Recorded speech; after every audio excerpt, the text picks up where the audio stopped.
Hey class, Prof JC here, and we're in a class where we're talking about this idea of purpose, okay?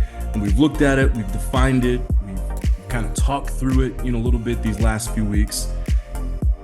I want to talk briefly about, and we've kind of touched on this the past few weeks as well, but I think it's so important if we're going to live lives of purpose.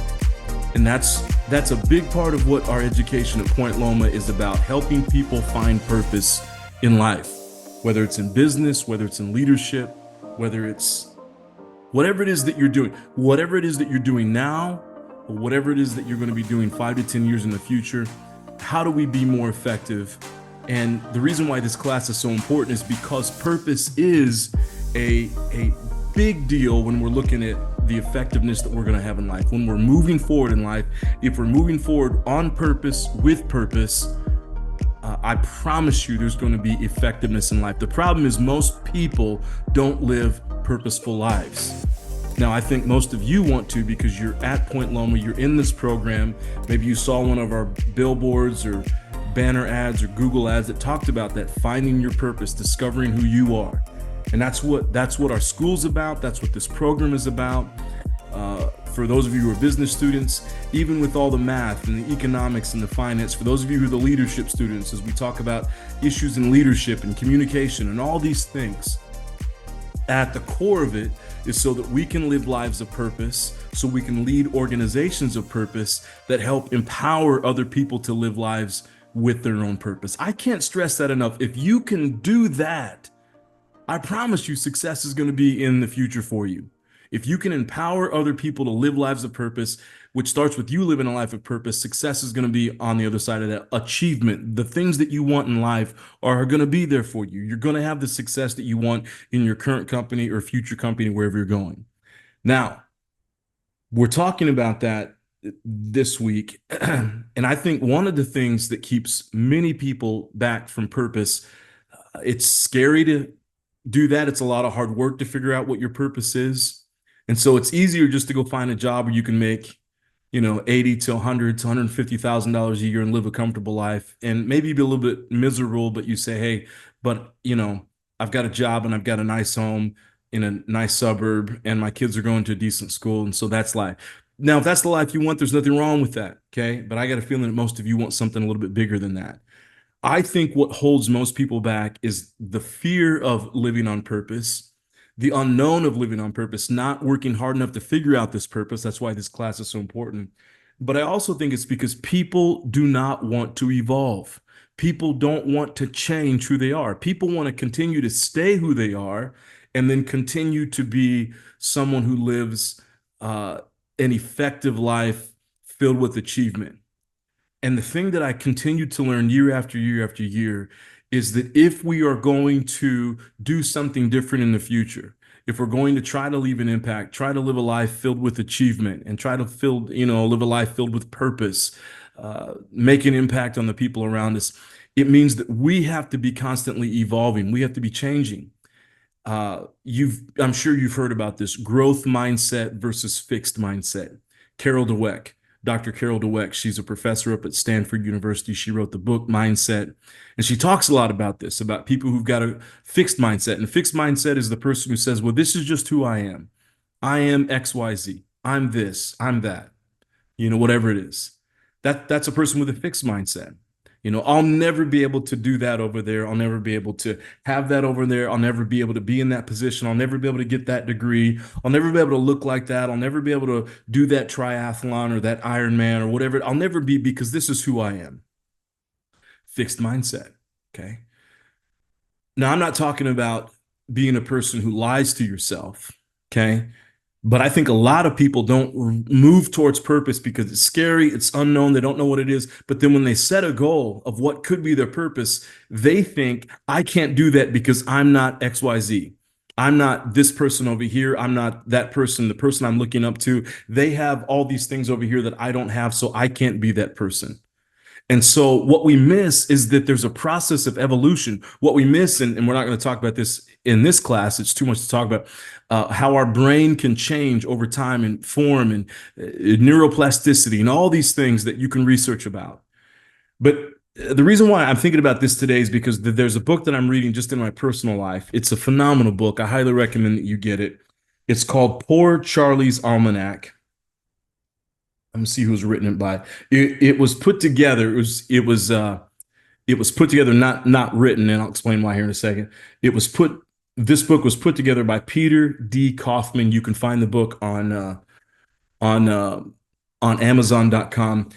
But what I like about him is he really, and there's all kinds of videos out there. There's things that he's written. There's a lot of talks that he's given. He really talks about the importance of thinking well.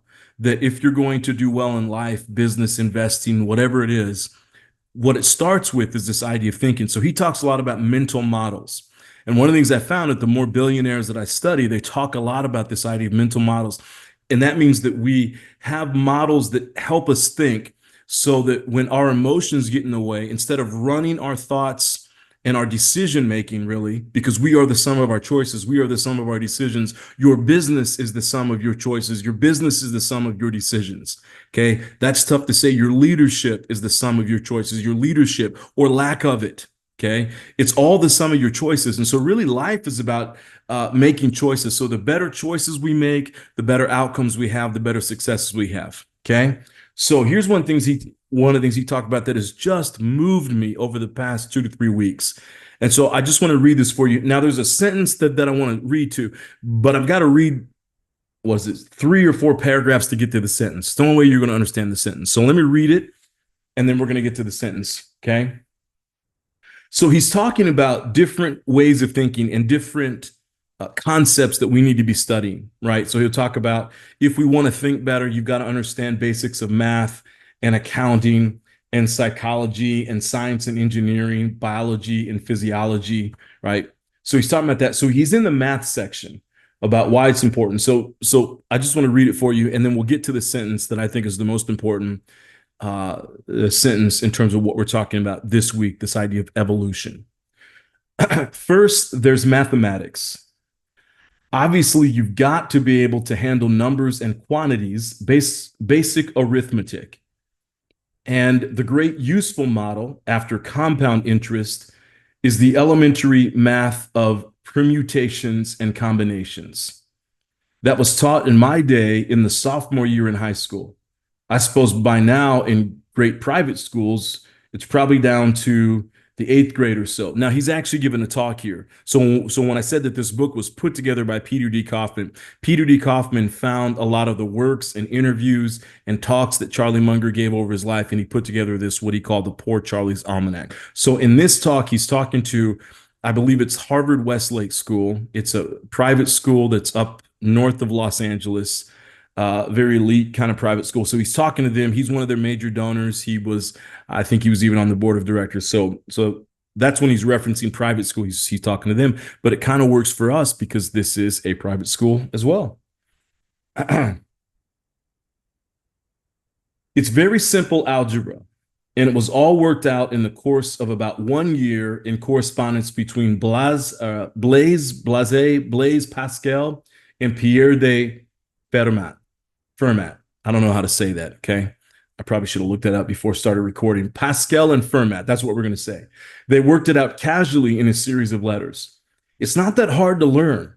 What is hard is to get so you use it routinely almost every day in your life. The Fermat-Pascal system is dramatically consonant with the way the world works, and it's a fundamental truth. So you simply have to have the technique. Many educational institutions, although not nearly enough, have realized this. At Harvard Business School, the great quantitative things that bonds the first year class together is what they call decision tree theory. It's all about making decisions. All they do is take high school algebra and apply it to real life problems. And the students love it. They're amazed to find that high school algebra works in life. That's true. How many of us have ever said, I've never used high school algebra in life, but if we understand arithmetic and how it works and apply it to decision making or mental models like we're talking, these things can work in everyday life. And now we get to the final paragraph here, and this is what I wanted you to hear. Charlie Munger goes on and he says this: by and large, as it works out, people can't naturally and automatically do this.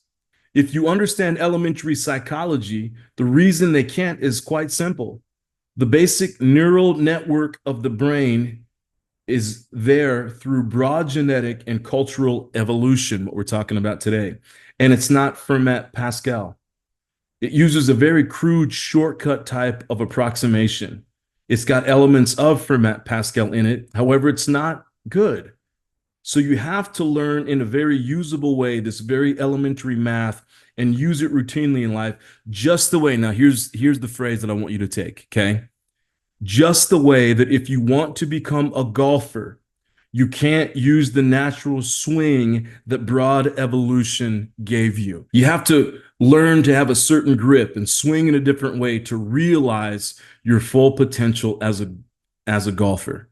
Now, this is what he's talking about here, and this is why it's just stayed on my mind. So many people get in fixed mindsets. And so to use the golf analogy that he uses, a fixed mindset would be a person who walks, and this is me, okay? This is me. At some point, I've talked about once I get my doctorate up and going and a few other things I've got going, once I get those up and going, I want to get back on the golf course. I did golf back in the Army. I loved it. In South Korea, where I was stationed, they had a couple of Army bases that I was able to go to. And there wasn't a lot to do in South Korea. There wasn't a lot, at least for me to do in South Korea. So I found a couple Army bases, and then I was stationed at Fort Riley, Kansas, and found an Army, not Army base. I found an Army base golf course. So I started in Korea, I started in South Korea, went to Kansas, and continued it. And then I got out of the military, and I just haven't golfed that much since then. But I loved the game. There was nothing like on a Saturday morning getting up, and you go out there and you got all this green, and I love being outdoors. And then you go out with your buddies, right? And if you've been in the military, you understand this. You take a few drinks out there with you. You rent one of those golf carts, and by the end of the day, it's just you've had a really great time out there. You've been competitive. You've shared a few drinks together, lots of laughs together. But there's just something about golf that was really fun for me. But here was my problem with golf, okay? And maybe some of you can relate to this as well if you happen to be golfers out there. My problem with golf is I would get out there on the golf course, and I took my swing, the swing that I had, and I did the very best I could with it. But let me tell you what the very best I could with it meant. It meant that at one point after enough golfing and not taking any lessons, not learning anything from anybody else, but just taking my natural swing, I could go out onto any golf course with a 7-iron and a putter, and that's it. So it got to the point where, my buddies would say, hey, it's time to go golfing, right? And I would just go to my bag. I bought a whole bag because I was so excited about getting into it, but I realized I don't use anything in the bag but the 7-iron and the putter. So I would just grab those two sticks out, we'd grab in the car, and then we'd head over to the golf course, and I'd walk, or if we drove or whatever on a golf cart, I'd take the whole range with a 7-iron and a putter. Now, how great of a golfer do you think I am? Okay, you don't have to answer that question, okay? You already know the answer. Not very good. This is what it's talking about right here. But then if I'm not careful, I'll say, well, I don't want to take lessons because they're really difficult. They're really hard. I don't want to study golf or watch golf on TV because it's going to take up too much time. Just leave me alone and let me go out with my 7-iron and my putter. And here's the deal. I'm never going to reach my full potential as a golfer if that's the way I think. That's a fixed mindset. And so reading this, and it's such a great example, right? What he's saying is this, is if you want to become a golfer, you can't use your natural swing, right? That broad evolution gave you. What you have to do is you've got to be willing to grow. You've got to be willing to evolve more. That means, as I get older, I understand now what reading, how important it is. If I don't know something about something, right? And I've got, in terms of my own life, trying to grow in my idea of investments and how to grow my own investments. And I don't know a lot about that world.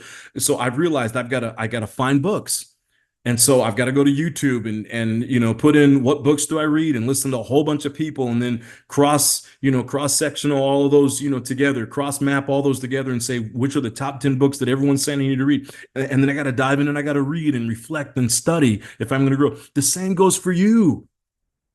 Okay, I can't stress this enough. If you're going to live a life of purpose, you can't come into it with your natural abilities and say, I'm just going to stay the way I am and I'm going to live a life of purpose and I'm going to have massive achievement and massive effectiveness. It's not going to happen.